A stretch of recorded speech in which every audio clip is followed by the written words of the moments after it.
Olá pessoal, tudo bem? Como é que vocês estão? Tudo certo?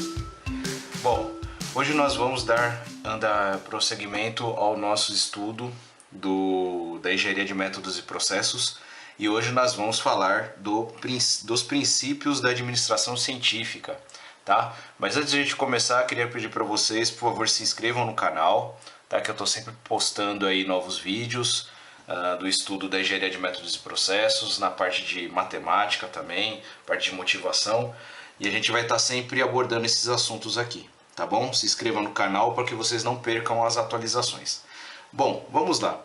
Os princípios da administração científica, tá?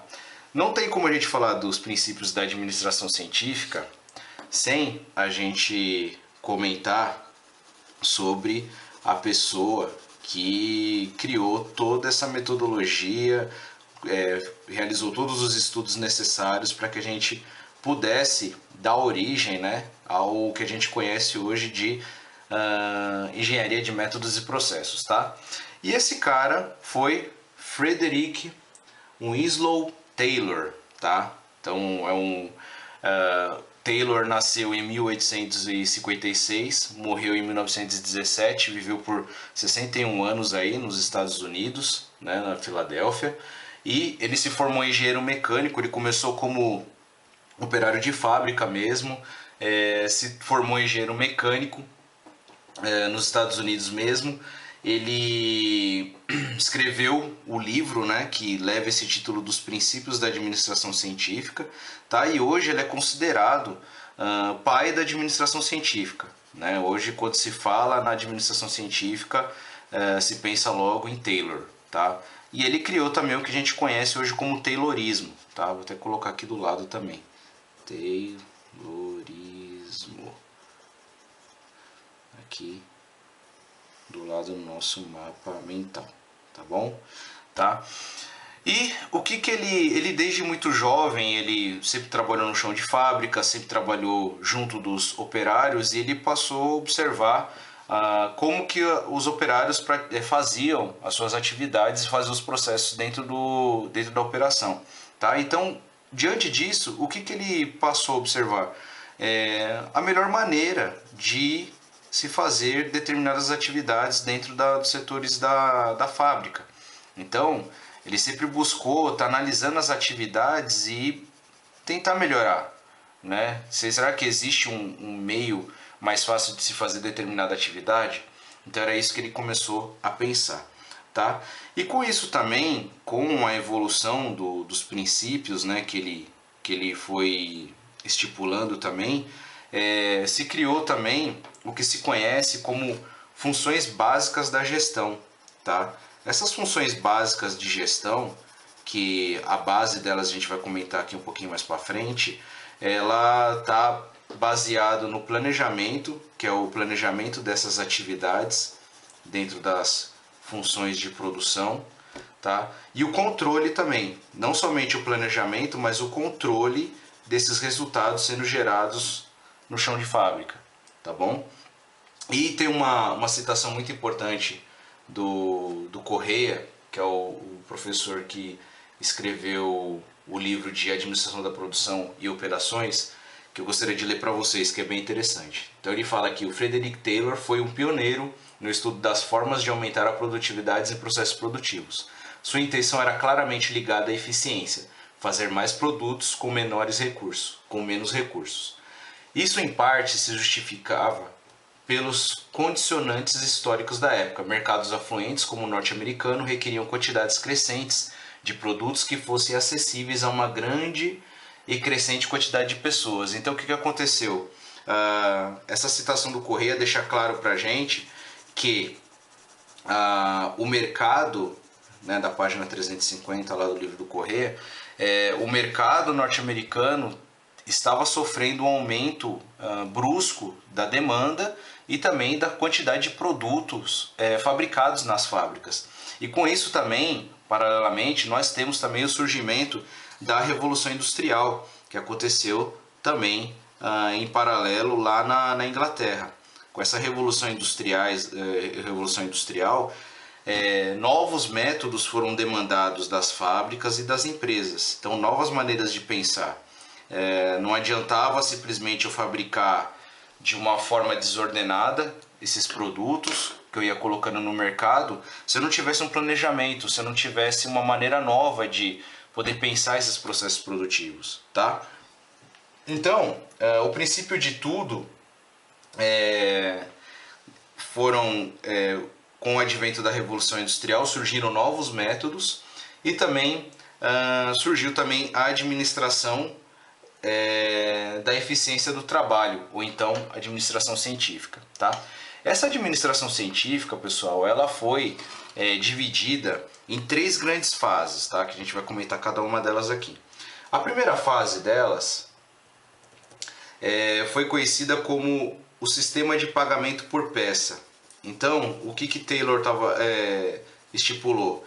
O pagamento para os operários conforme a produtividade deles no processo produtivo, tá? Em inglês é conhecido também como the Piece Rate System, então sistema de pagamento por peça, que foi o que Taylor estipulou para realizar o pagamento para os operários, que até então não existia uma maneira de precificar esse pagamento de salário para esses operários. Então, assim, quanto menos tempo o operário levava para se fazer uma peça, melhor remunerado ele seria, porque ele ganhava por produtividade. Quanto mais produzia, mais o operário ganhava, tá? O que mais? Com o surgimento dessa primeira fase também, alguns benefícios foram alcançados, tá? Um deles foi a eliminação dos movimentos ou esforços desnecessários nas atividades. O Taylor passou a identificar esse tipo de movimento que não agregava valor para a produção. Identificação da melhor maneira de se fazer as coisas dentro do processo produtivo. Então ele observava muito os operários e com isso ele conseguia estipular movimentos que fossem mais eficientes. E também começou nessa época a seleção e o treinamento do pessoal adequado para cada função. Então, aqui nessa primeira fase se iniciou esses processos e conseguiu-se esses benefícios que eu acabei de citar para vocês, tá? E o objetivo principal desse conjunto de estudos era o de remunerar os trabalhos dos operários, né, baseado num valor parametrizado, porque até então não se tinha, tá? E também um objetivo maior que se tinha aqui nessa primeira fase era definir e elevar esses salários também. Então, o funcionário, quanto mais produtivo ele fosse, mais eficiente ele fosse, ele ia ser melhor remunerado. Racionalizar os movimentos, então o movimento desnecessário ia ser descartado, e reduzir os custos de produção. Só nessa primeira fase aqui, Taylor ele conseguiu uma eficiência muito grande nos processos produtivos das fábricas, tá? Porque ao mesmo tempo que ele conseguiu remunerar melhor os trabalhadores, ele conseguiu reduzir o custo operacional das fábricas também, tá? E a segunda fase? A segunda fase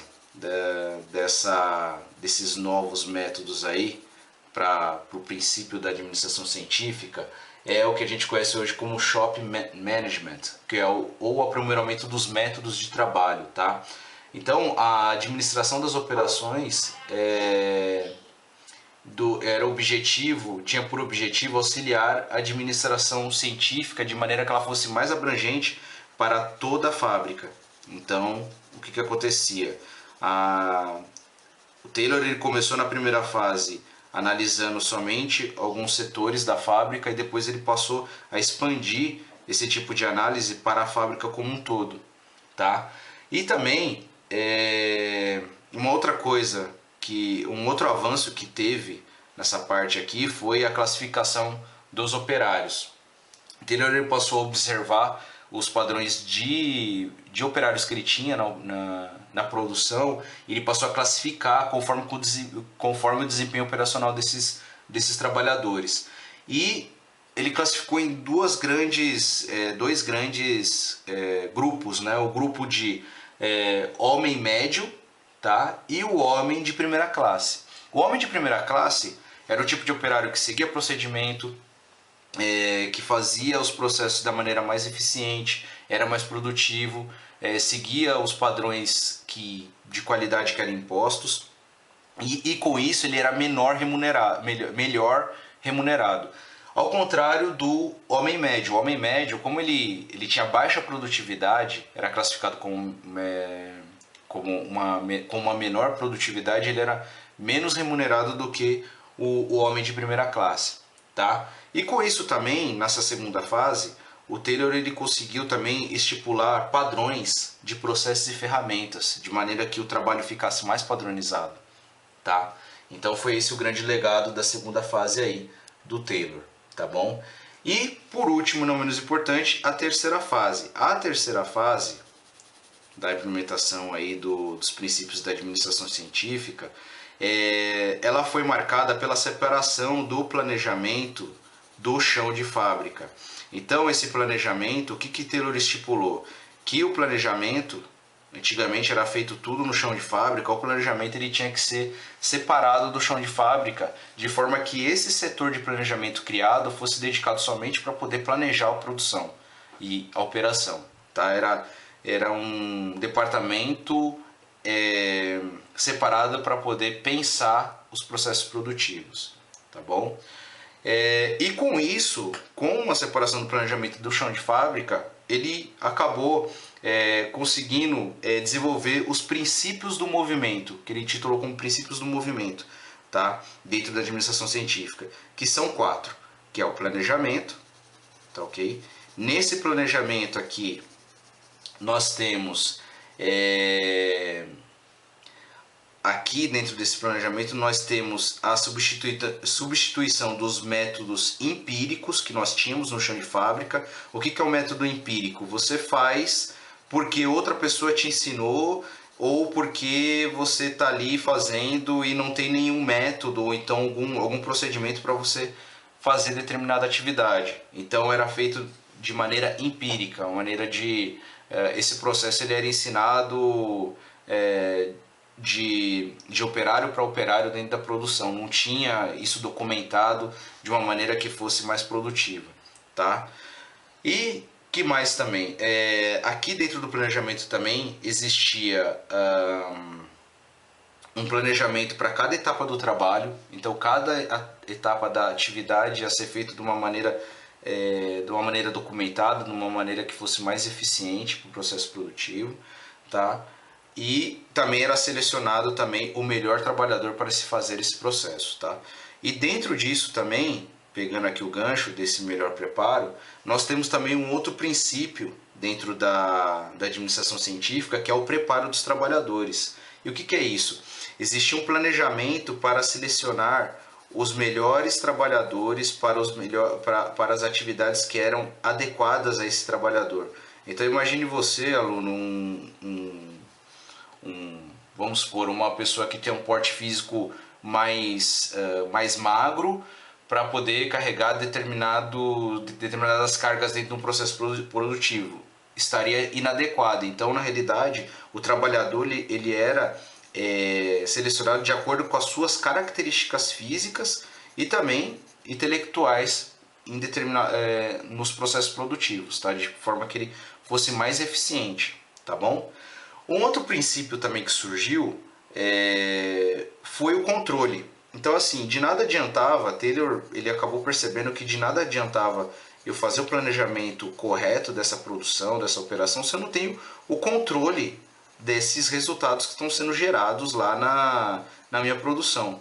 E com isso, eu não consigo monitorar os meus resultados. Então aqui começa, pessoal, como eu disse aqui, ó, no planejar e controlar, que as funções básicas da gestão, controlar o que eu planejei no processo produtivo. Então, se eu planejei que eu preciso fazer 10 veículos por dia, eu preciso controlar, ver se esses 10 veículos estão sendo produzidos, tá?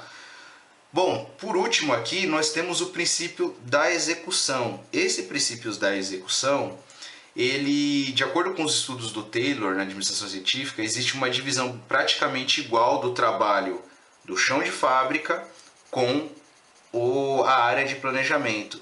Porque o que acontecia antigamente, no início da Revolução Industrial, todo o erro de processo, o erro de produção, se caía em cima do chão de fábrica. E o pessoal da gestão não tinha nenhuma responsabilidade sobre isso. com a parte de execução, o Taylor ele conseguiu dividir melhor essa carga de responsabilidade. Então, existiam também penalidades para planejamentos mal realizados também. Então, vamos dizer assim, a carga de castigo, entre aspas, não caía somente no chão de fábrica. Então, esse princípio da execução fez com que se dividisse melhor essas responsabilidades, tá? Bom, a obra do Taylor, né, que é os princípios da administração científica, fez com que se gerasse um livro, tá? Essa obra, ela clássica na literatura, que enfatiza a aplicação dos métodos científicos na gestão das operações produtivas, tá? Obviamente, pessoal, tudo na vida, assim como a chegada da informática, a chegada da robótica no processo produtivo, também foi alvo de críticas, tá? Críticas também e vamos dizer, de resistência, quando surgiram essas novas metodologias e esses estudos aí do Taylor. Ele foi chamado por diversas vezes aí pelo governo dos Estados Unidos para poder prestar explicações, por denúncias, também por sindicatos da época, de que seus princípios, né, de administração eram, por vezes, mecanicistas que viam o homem como simplesmente uma máquina, como uma limitação de carreira para esses operários, onde eles ficariam limitados somente a fazer um processo produtivo e nunca mais evoluir na carreira, e também o aumento do desemprego. Quando você aumenta a eficiência do seu processo produtivo, geralmente a eficiência, o que ela é? Ela é a produtividade, a quantidade de produtos, então a quantidade de produtos que você gerou no seu processo produtivo dividido pelo número de recursos empregados. E o que isso quer dizer? É fazer o mesmo processo produtivo que eu fazia com 2 operários, agora eu vou fazer com 1. E eu vou ter a mesma produtividade. E com isso, aumentou-se o quê? O desemprego. Tá? Então, Taylor ele foi alvo dessas denúncias, né? Ele acabou se explicando, e uma das coisas que caiu por terra dentro dos estudos dele, que eram utilizados pelos cronometristas da época, que nem tinha esse nome ainda, era o cronômetro, né? E também vamos dizer assim, a remuneração em dinheiro para esses operários que eram mais produtivos, tá? Mas com a chegada da guerra, né, com a chegada das guerras e a indústria se voltou para o mercado bélico, os processos de Taylor eles acabaram voltando para o processo produtivo e em alguns casos é utilizado até hoje. Tá? Uma outra coisa também que eu gostaria também de ressaltar na parte de produtividade, Taylor também estipulou o que a gente conhece hoje também, pessoal, como hoje tem um outro nome, né, que é o PPR, né, que é participação, Programa de Participação nos Resultados, ou então o PLR, Programa de Participação nos lucros e receitas da empresa, onde o colaborador que é mais produtivo, ele é melhor remunerado.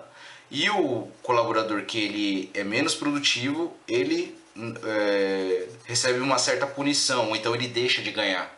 Tá? Isso também está muito ligado, pessoal, em diversos departamentos da indústria, na engenharia, na qualidade, na área de vendas principalmente, onde os vendedores que vendem mais acabam tendo uma comissão em cima disso e ganham mais. Então, também metas também de departamentos, da área de produção, da área de logística, onde quem segue mais os procedimentos que são estipulados, melhor são remunerados dentro do programa de participação dos resultados. Então o Taylor foi o pioneiro em colocar esses programas para serem aplicados na indústria, tá bom? Bom, pessoal, era isso que eu queria comentar com vocês. Hoje, nossa aula sobre princípios da administração científica. Não esqueçam de baixar aí na descrição do vídeo, tá, o material da aula, tá, que foi desenvolvido sobre os princípios da administração científica. Esse material ele é somente uma breve introdução do que é esse princípio da administração científica. Eu recomendo que vocês adquiram também livros que falem do assunto. O próprio livro do Taylor, né, que hoje já tem edições novas, né, não é o mesmo de 1911, mas existem novas versões desse livro para que você possa se aprofundar nos estudos do Taylor, tá bom? Bom, pessoal, era isso que eu queria comentar com vocês. Se tiver alguma dúvida, me procurem, coloquem aí na descrição do vídeo, tá? Indiquem esse vídeo para outras pessoas que estiverem com dificuldades em entender o que é a engenharia de métodos e processos, os princípios da administração científica, tá bom? E estou com vocês aí se precisar de alguma coisa. E não se esqueça de se inscrever no canal, tá bom? Até a próxima aula e bons estudos. Tchau, tchau.